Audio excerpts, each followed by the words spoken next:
সিটো নানিবা মনত কহু নিষ্ঠ কৰি সখী স্বৰূপত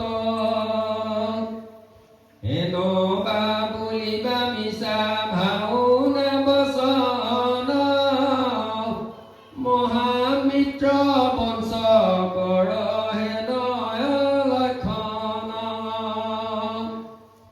এৰিলো তোমাক হাত ভগৱান কৃষ্ণই গোপীসকলক কৈ আছে যে মই মৃত্যুক বঞ্চনা কৰিছো, প্ৰতাৰণা কৰিছো। তোমালোকৰ দৰে প্ৰেম ভক্তি কৰা গোপীসকলক মই প্ৰতাৰণা কৰিছো।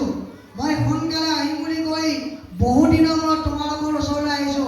মই মৃত্যু বঞ্চ, তথাপি তোমালোকে মোক অৱজ্ঞা নকৰিবা।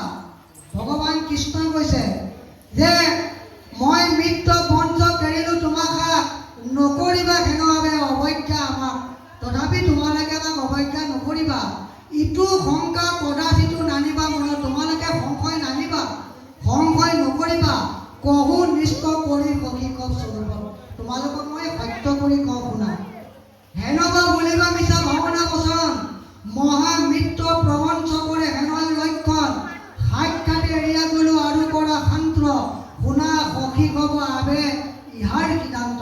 তোমালোকক ইয়াৰ সিদ্ধান্ত কওঁ, কিয় মই তোমালোকক প্ৰতাৰণা কৰি গলো। তোমালোকক কওঁ, তোমালোকে মন দি শুনা। কৃষ্ণ ইৰা কাল